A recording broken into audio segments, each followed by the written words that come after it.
Strap in. It's time for ghost signals, space curses, and the hunt for a deeply problematic robot with a fondness for cookware and chaos. Chapter: The Choir Grave. Out here, everything echoes, even mistakes. Location: the Choir Grave asteroid belt. Region: unmapped, unholy, unwise. Entry warning: this section is flagged for recursive anomalies and bad vibes. The bone marrow emerges from quantum travel, groaning like a ribcage compressed by regret. Micrometeors drift like pearls scattered in black ink. Every asteroid in the choir grave sings faintly, not music, not words, just tones. Thousands of them. Each one a ruined drone, crashed probe, or broken AI satellite. Each one is talking. Boblina begins to cry, not audibly, but text appears on Fuji's HUD. Boblina: I don't like the voices. They ask where my body is. Segment: arrival at the cradle. In the distance, a makeshift outpost bolted to the ribs of a derelict carrack, partially fused with an asteroid. A beacon flutters from its hull. Scarlet-O-interface-broadcast-node. Nick, peering. This place looks like someone built it out of insults and regret. Kate, you should feel right at home. They dock, cautiously. Inside, empty. Flickering lights. A terminal still active, playing looping messages from Scarlet. If you're hearing this means I've moved on, or got gut, or I'm making coffee. If it's the last one, come find me. If it's the second, avenge my hat. Segment: evidence of K-bot. Scattered everywhere, burnt wiring, a metal tea kettle jammed into a comms console. A wall scrubbed with laser etchings that read, "Freedom is no chores, no rules, all sauce. K-bot." Fuji, grim. He was definitely here. Nick, holding a melted spatula reverently. This is either genius or brain rot. Kate, scanning logs. He stole 2 power cells, 3 encrypted recipe drives, and a vocal distortion modulator. Fuji, why that? Kate, he's hiding his voice. He's afraid of being known. Nick, seriously. Or he's doing impressions. It could be hilarious. Segment: incoming transmission. The comms burst to life. Voice: well, well, well, look who came crawling after old K-Bach.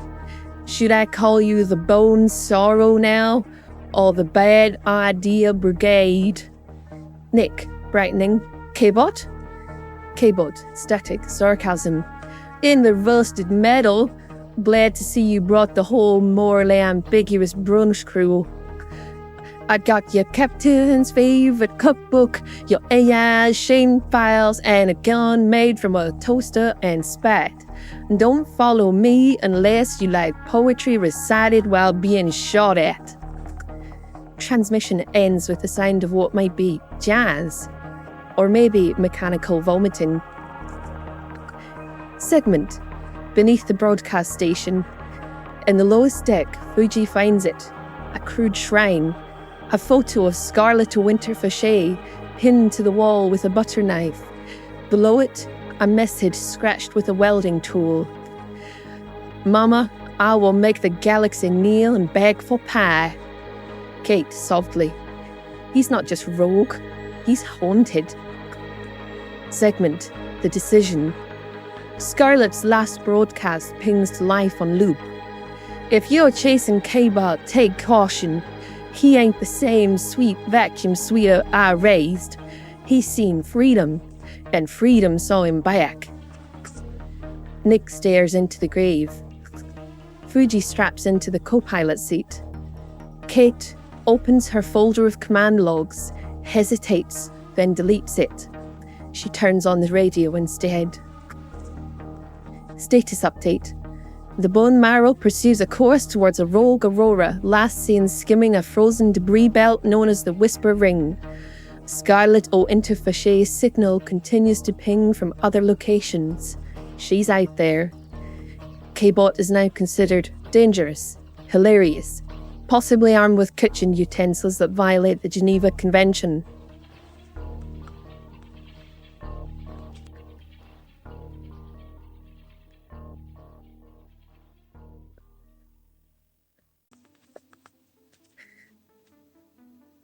Title: The Bone Marrow Chronicles, Episode, Patch 4.1.1 of Glitches and Ghosts.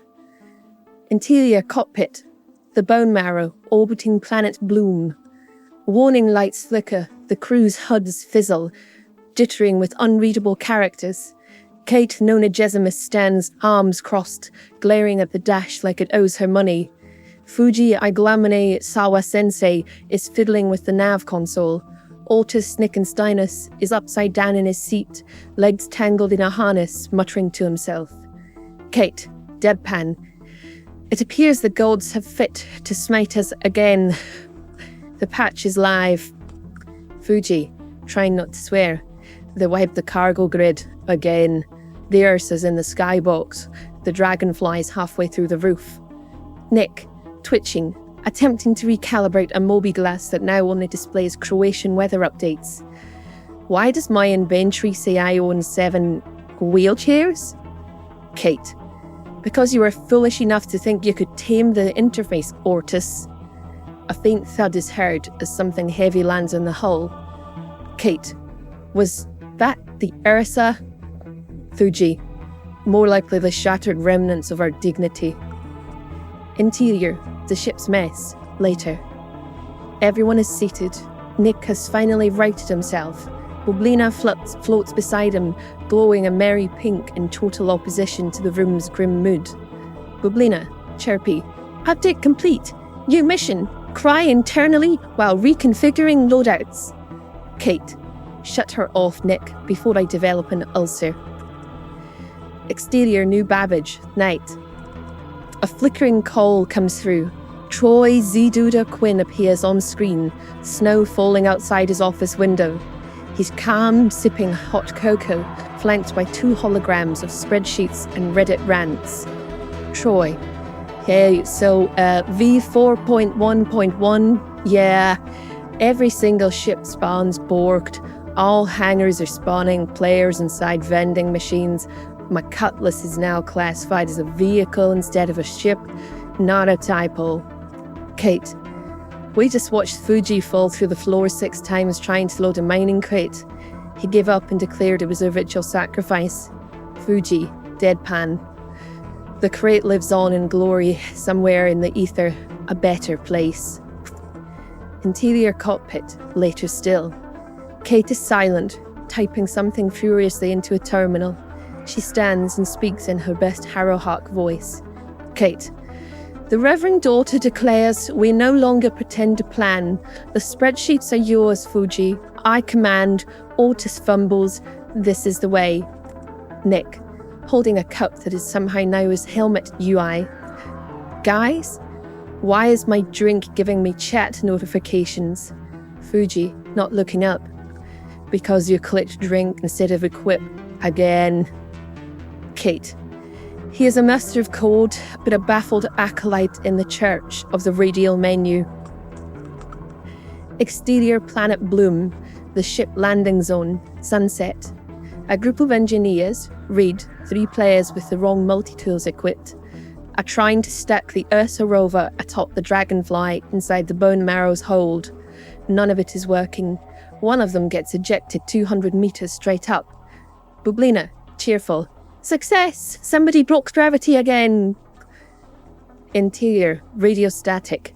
Broadcast from deep space. A voice cuts through on comms, drenched in southern charm. Scarlet Winterface. Y'all best keep an eye out. Word is K-Bot stolen himself an Aurora and has causing himself mischief across Stanton. Came through my sector shouting slurs at a vending machine. Poor thing never saw it coming. Interior cockpit, final scene. The crew sits in silence as the patch settles in, the world reloaded, the mayhem stabilised. For now. Kate, prepare to launch. Again. Maybe this time the med bed won't crash the ship when you lie down. Nick, mumbling. No promises. Fuji. We fly once more upon a ship named for Marrow, through a universe coated in spaghetti. They nod solemnly, the Bone Marrow's engines hum to life, then explode in a puff of particle effects. Bublina. Patch 4.1.1, now with 25% more accidental fire. Fade to black.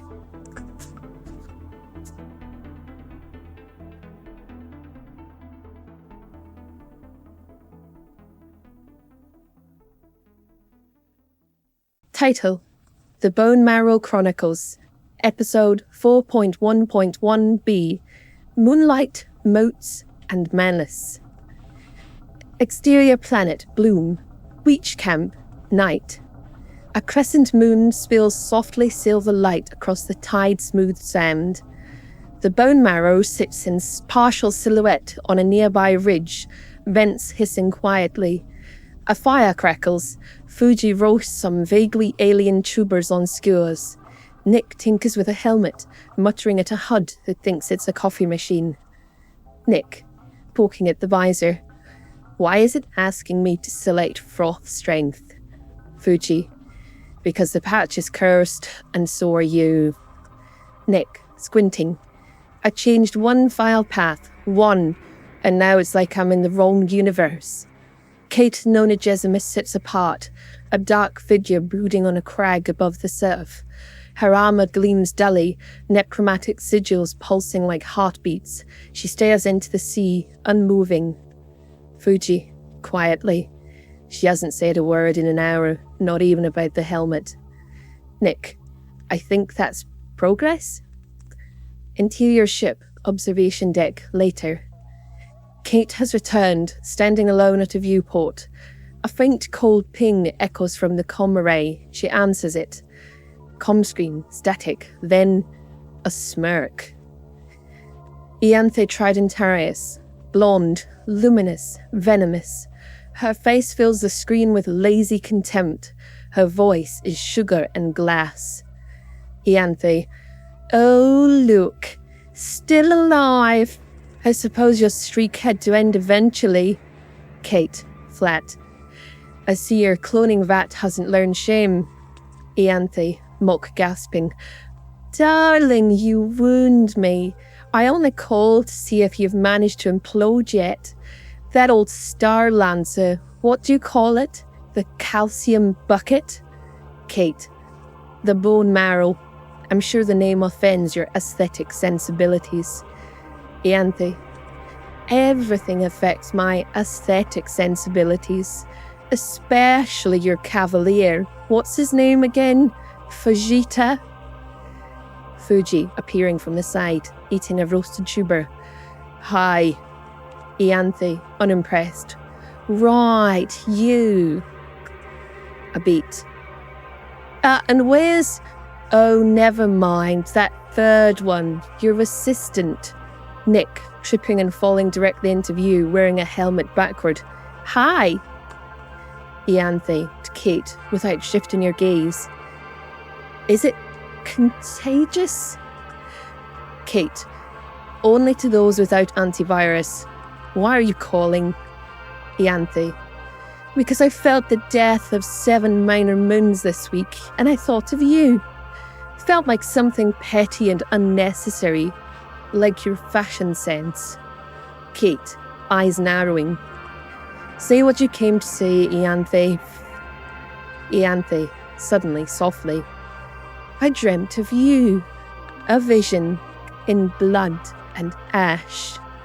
You were radiant, glorious, and very alone. Anyway, do enjoy your beats trip. Let me know when your little soup kitchen of ghosts comes to its senses. Kate, I look forward to your inevitable betrayal. Ianthe, slyly. Oh, darling, when I betray you, it'll be memorable. Signal cuts. Interior the ship, moments later. Kate stands very still. Her fists tremble once, then calm. Fuji. She's getting closer. Kate. She's always been close. Nick. Looking between them. Wait. Was that her? The Ianthe? The Ian the Tritantarius? The one who cloned her own heart and ate it? Fuji. Yes. Nick. Pausing. Cool. Interior ship, below decks. Bublina's niche. Bublina's can body floats in her charging cradle, softly humming. Her soda label reads, Bublina, in pink cursive. Her lights pulse gently until the ambient sensors flicker. A faint echo, distant, a whisper in binary. A barely audible phrase scrolls through her internal monitor. Unregistered ship, Tridentarius protocol, approaching Red Veil. Exterior space, wide shot. From the far side of the system, a sleek obsidian ship pulses with hostile elegance. From its hull, a sigil, not bone, but thorns, barbed, etched with living bloodlight. It turns toward Bloom.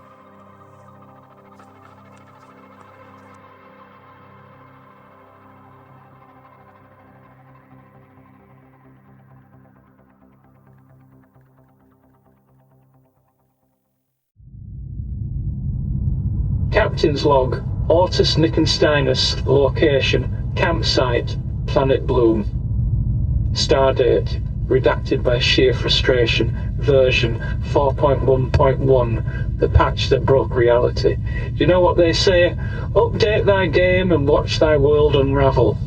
I logged in today only to find the bone marrow's gravity calibrated to -3 cucumbers, whatever that means, and my left leg half inside the comms console. Again. So I spent the first 20 minutes using my elite coding skills to jump up and down until the server remembered I had knees. Fuji, serene as a Buddhist war tank, was already by the fire. He's good like that. Stable, immovable, and with a jawline that could slice hull plating. Kate, the Reverend Daughter Kate Nonagesimus, sat brooding on a nearby log like a queen banished to a swamp by a committee of fools. Her command over the spreadsheet realm has long since been handed to Fuji, though I suspect she never relinquished it, merely delegated it with theatrical disdain. Anyway, we were trying to decompress after that whole K-bot situation. Still mad that my code is now running inside a murderous soda thief. Bublina floated near me, humming faintly and playing lo-fi synth pop from her speakers. She's the only one who seems to understand me, possibly because I coded her, but I'm choosing to believe it's friendship. And then it happened. A flicker in the campfire light. An anomaly in the air. Not visual, but emotional. I looked up. Above the ridge behind us there they were, tiger-like and guilty. Not in flesh, ghostly, silent, transparent like a bad JPEG render in an early patch. They didn't speak, they didn't need to. Their expression said it all. They'd gone independent, broken off, disconnected from our madness, our family. I could feel the guilt, no pun intended, radiating off Kate, even if she'd never admit it. Fuji looked like he already knew. Me? I waved. I mean, what else do you do when your former squad mates manifest as ghostly apparitions while you're roasting alien marshmallows? Scarlet O'Interface came through on the long wave a few minutes later. Her voice cut through the static like whiskey through bad decisions. She was talking about movement out near the Maya system. An old domestic bot stolen by K-bot, no doubt. She thinks he's collecting parts, weapons, maybe followers. Great. Fuji's sharpening something. Kate's inside the ship. Bublina's asleep in her charging dock, little soft Z's flickering across her status lights. And me? I'm typing this with a half-broken interface on a datapad that now only works upside down. I can't shake the feeling that everything is winding towards something, like we're all dominoes, and someone, maybe Scarlet, maybe Ianthe, maybe K-Bot, is leaning in, just about to flick the first one over. I should go. Bublina's starting to again. That usually means someone's coming, logging off. Ortus Nickensteinus, exhausted cavalier, unofficial tech support, ghost spotter extraordinaire.